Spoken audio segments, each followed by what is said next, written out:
भाग 9. ओ हॅलो.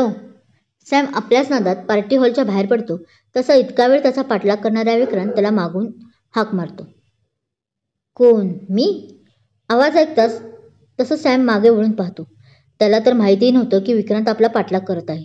तो तर एका वेगळ्याच दुनियेत होता समायराला भेटल्यापासून.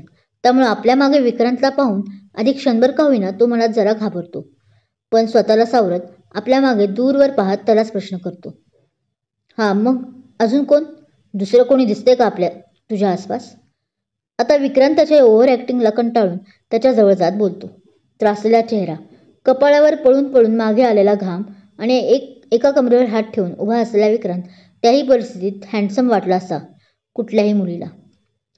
सॅम ओव्हर ॲक्टिंग करत आहे असं फक्त विक्रांतला वाटत होतं, जिथे सॅमला तो आपल्या मागे काय करत आहे असा मनात प्रश्न पडल्याने तो तसं बोलून गेला होता. अच्छा बोला ना मग, ओढून ताणून सॅम स्मित करत बोलतो. हो बोलणारच आहे. मला जाब विचारायचं आहे. तू माझ्या समायराचा तो चीप बॉडीगार्ड आहे ना? पण त्याचा तो ॲटिट्यूड पाहून मनात खवळलेला विक्रांत रागात बोलतो. सॅमची स्माईल त्याच्या डोक्यात जी गेली होती. नुसता हसतोच काय? उत्तर दे ना. समू डार्लिंग म्हणतो.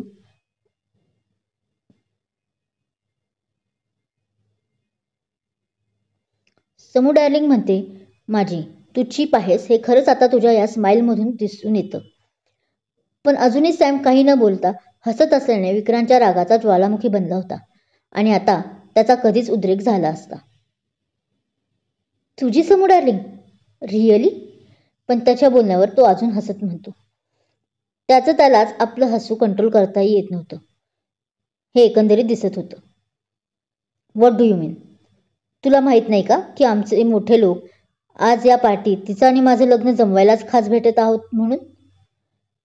विक्रांत त्याची कॉलर पकडत बोलतो. पण ते ऐकून इतका वेळ हसत असलेला सॅम एकदम गंभीर होत त्याच्याकडे पाहायला लागतो. जणू त्याला प्रश्न करत असावा की खरंच आहे का? आता का पडला चेहरा तुझा? आणि हो, जे तू ऐकलंस ते खरंच आहे.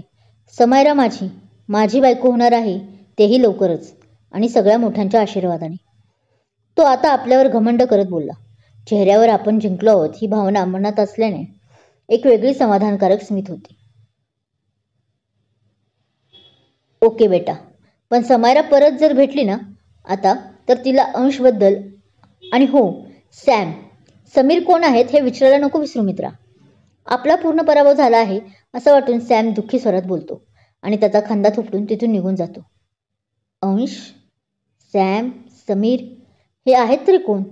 पण त्याचं तसं बोलणं ऐकून वर आकाशात हवेत तरंगत असलेला आपला विजयाचा आनंद घेत असलेला विक्रांत धाडकन जमिनीवर कोसळतो ती नावे ऐकून. Sam, bodyguard. चीप. तसा त्याला एका मुलीचा आवाज ऐकू येतो म्हणून विक्रांत मागे पाहतो तर समायरा अडखळत अडखळत त्याच्याच बाजूला येत असलेली दिसते. हिने आता सॅम म्हणून हाक मारली म्हणजे तो बॉडीगार्ड बोलतोय ते खरं असेल का? सॅम नाव परत कानावर पडल्याने विक्रांत थोडासा अलर्ट झाला. हे यू, माझ्या त्या चीपला तू पाहिलं आहेस का कुठे? तसं ती अडखळत त्याच्याजवळ येत बोलते. दारू पिली आहे की दारूने आंघोळ केली आहे असा प्रश्न पडावा इतका आवाज त्याच्या बॉडीतून येत होता, जरी ती त्याच्यापासून 1 फूट उंचीवर होत तरी. हे समू माय डार्लिंग, तू दारू पिली आहेस? तो थोडा आपला रोप दाखवतच तिच्याजवळ येऊन नाकाला हात लावत म्हणाला. हे विचारणारा तू कोण?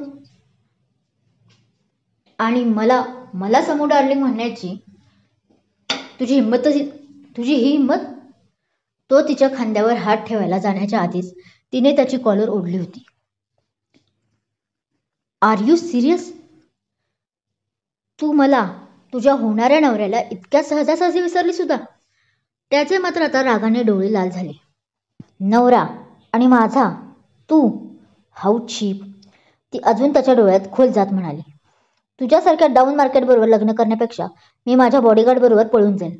आणि तू आहेस तरी कोण असा? ती शुद्ध हरपतच बोलत होती. तुझी हिंमतच कशी झाली मला चीप आणि डाऊन मार्केट म्हणायची? तुला माहीत तरी आहे का मी कोण आहे? मी निंबाळकर राजे घराण्याचा विक्रांत निंबाळकर, तुझा होणारा नवरा. आता मात्र तिचं बोलणं ऐकून तो आणखीन चिडला होता आणि त्याने तिचे केस मागून पकडतच रागात बोलला, ओ, तर तो तू आहेस, चीप विक्रांत उर्फ विकी, जो मगासपासून माझ्या मैत्रिणीवर डोरे टाकत उभा होतास तर. ती दात खात म्हणते, व्हॉट रब्बिश. मी डोरे टाकत होतो तुझ्या त्या डाऊन मार्केटवाल्या मैत्रिणी. परत सांगतोय, मी विक्रांत आहे. मला इतकं हलक्यात घेऊ नकोस की पुढे जाऊन पश्चाताप करशील. तो तिचे केस अजून जोरात ओढून सोडून देतो आणि रागातच तिला पाहत निघून जातो. त्याचा तो सावळा रंगही त्या रागामुळे जांभळट टेवाना पडायला लागला होता. समू यार, का वागत आहेस तू अशी? आता माझा जीव टांगणीला लागलाय. किती जणांबरोबर असं फ्लर्ट करून तू मला गेले वर्षभर जळवत होतीस. मीही ते खूप कॅज्युअल घेत होतो. पण आता तर तू म्हणे त्या नालायक बरोबर लग्नही करायला निघालीस. इतक्या सहज आपलं प्रेम, आपलं नातं तू विसरून गेलीस. तुला आपली खरंच पहिली भेट सुद्धा आठवत नाही. सॅम तिथे बाहेर पडून आपल्या आवडीच्या ठिकाणी गेला होता. हातात आपल्या होरपळलेल्या मनाला शांत करण्यासाठी त्याने पार्टीतीलच दारूची एक बाटली आणली होती.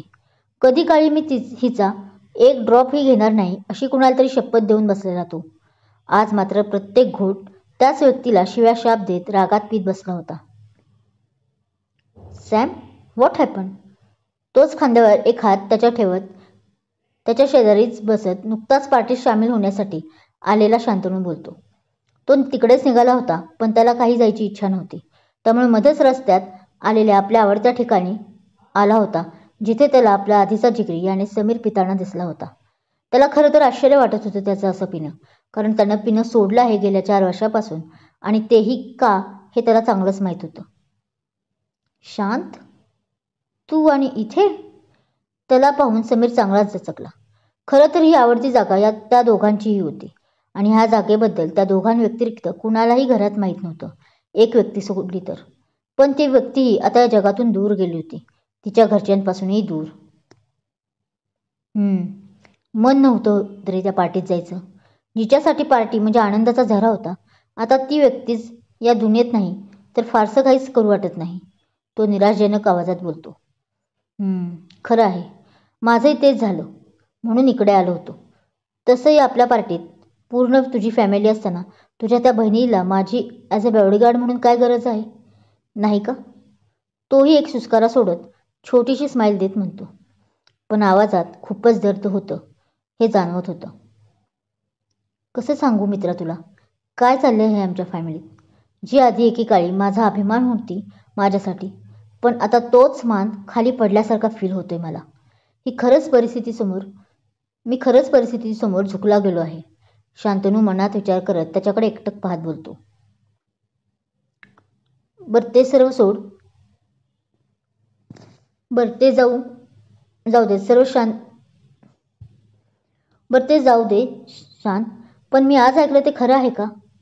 तो सॅम त्याला प्रश्न विचारतो तसं तो आपल्या विचारातून बाहेर पडतो. काय ऐकलंस तू? कशाबद्दल बोलत आहेस तू? पण त्याचा प्रश्न त्याला अजून गोंधळात पाडतो. भाग कसा वाटला कमेंट करून सांगा. कथा आवडत असल्यास लाईक करा, कमेंट करा, सबस्क्राईब करा आणि शेअर करायला विसरू नका. थँक्यू.